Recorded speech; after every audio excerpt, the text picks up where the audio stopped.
Dalam kehidupan kita ini terjadi banyak fitnah, cobaan dan ujian.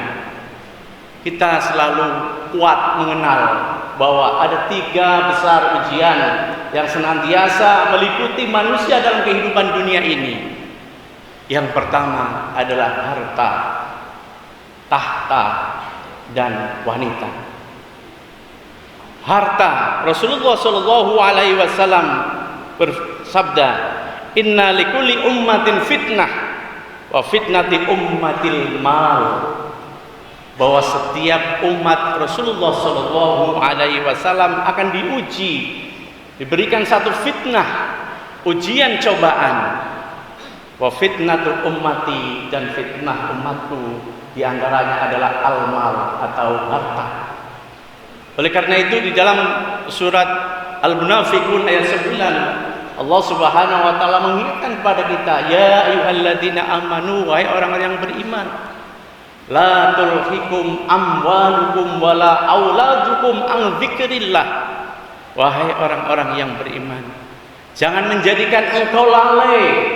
Apa yang menjadikan kita lalai? Amwalukum, harta kita. Bahkan kata Allah, wa auladukum, termasuk anak-anak kita, an dzikrillah, dari apa? Mengingat Allah Subhanahu wa taala.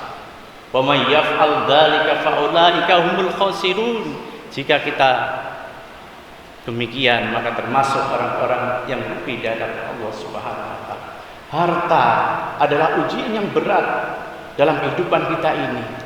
Diuji ketika mencari harta itu sendiri. Tidak sedikit di antara saudara-saudara kita menghalalkan cara dalam rangka untuk mengumpulkan hartanya.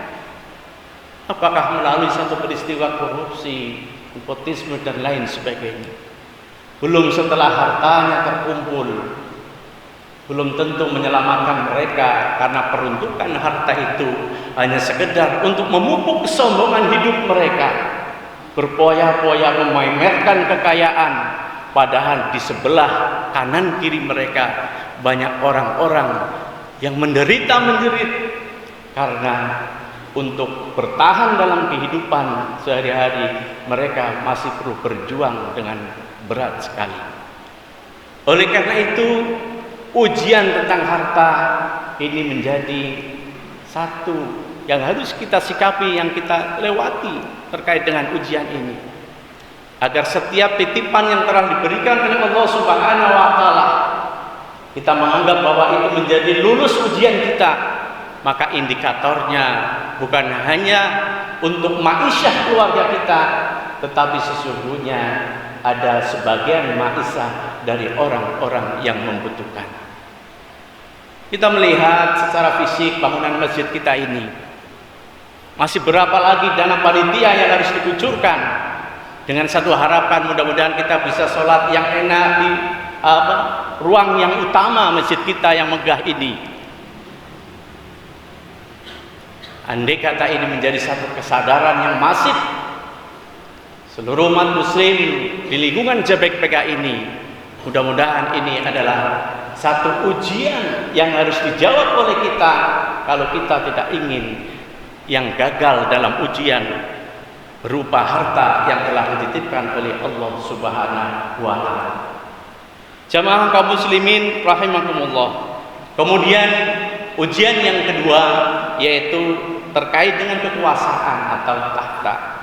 Rasulullah Shallallahu Alaihi Wasallam bersabda, "Ma taraktu ba'di fitnatun ad-darru 'alal rijal minan nisa." Ujian yang diberikan oleh Rasulullah Shallallahu Alaihi Wasallam yang kedua adalah tahta, yaitu bahwa manusia berkeinginan agar mereka diberikan tahta. Bahkan telah diingatkan oleh Rasulullah Shallallahu Alaihi Wasallam dalam satu riwayat hadis Bukhari, Rasulullah Shallallahu Alaihi Wasallam bersabda, "Innakum satakhrisuna 'alal imarah." Sesungguhnya kalian semuanya itu berambisi untuk bisa mencapai satu kekuasaan. Wa satakuna nadamatan yaumal qiyamah. Padahal kekuasaan itu kelak akan menjadi penyesalan di kemudian hari, khususnya adalah di hari kiamat. Tidak sedikit di antara kita ukuran kemuliaan selalu mensandarkan bagaimana bisa memperoleh kekuasaan yang setinggi-tingginya, memperoleh kedudukan yang setinggi-tingginya dengan dasar niat karena hawa nafsu saja, kepuasan duniawi saja, sehingga kekuasaan itu akan berujung pada penyesalan. Padahal sesungguhnya Islam tidak membatasi orang untuk berambisi bisa memperoleh kekuasaan. Namun niat yang dibangun dalam Islam adalah bagaimana dengan kekuasaan yang dimiliki sehingga menjadikan ia untuk bisa mendekatkan diri kepada Allah, punya dampak manfaat yang lebih baik, yang lebih luas dengan kekuasaannya itu untuk kemaslahatan dalam kehidupan bermasyarakat. Karena dalam kenyataan masyarakat kita tidak sedikit kekuasaan bahkan dijadikan satu untuk keperluan pribadi bahkan kelompok mereka masing-masing. Tetapi tidak terpikirkan bahwa dengan kekuasaan itu dia punya potensi besar untuk melakukan perubahan-perubahan yang mendasar dalam kehidupan masyarakat. Andai kata seorang pimpinan daerah, apakah itu bupati, wali kota, atau ke atas gubernur dan seterusnya, potensi kekuasaannya pada dasarnya adalah potensi amal yang besar. Ketika mereka menyetujui satu program yang merupakan program maslahat keumatan, maka kekuasaan itu akan punya investasi pahala di hadapan Allah Subhanahu wa taala. Kemudian fitnah yang ketiga adalah yaitu wanita. Rasulullah sallallahu alaihi wasallam bersabda, "Ma taraktu ba'di fitnatun ad-darru 'ala rijal minan nisa." Bahwa aku tinggalkan pada peninggalanku setelahku ada satu fitnah yang mercetai ala rijal an-nisa, yaitu terhadap orang laki-laki adalah perempuan. Jadi fitnah besar yang terjadi pada seorang laki-laki adalah perempuan. Bukan berarti merendahkan harkat martabat perempuan, karena Rasulullah sendiri mengatakan ad-dunya mataun wa khairu matauha mar'atus sholih. Bahwa dunia itu adalah perhiasan, keindahan, kemuliaan, dan sebaik-baiknya perhiasan adalah mar'atus sholih. Artinya seiring dengan harta yang dia kuasai, setinggi jabatan yang dia miliki, cenderung peluang besar dia terkena fitnah wanita. Berapa banyak orang-orang yang sukses membangun usahanya dari nol sampai mereka menjadi orang sukses, dalam sekejap waktu dia hancur baik diri dan keluarganya karena terjerat permasalahan terkait dengan selingkuh dengan wanita dan seterusnya. Maka fitnah-fitnah itu harta, tahta, dan wanita, hal yang merupakan satu fenomena yang terjadi dalam kehidupan masyarakat ini, yang tentunya ini bagian menjadi refleksi kita.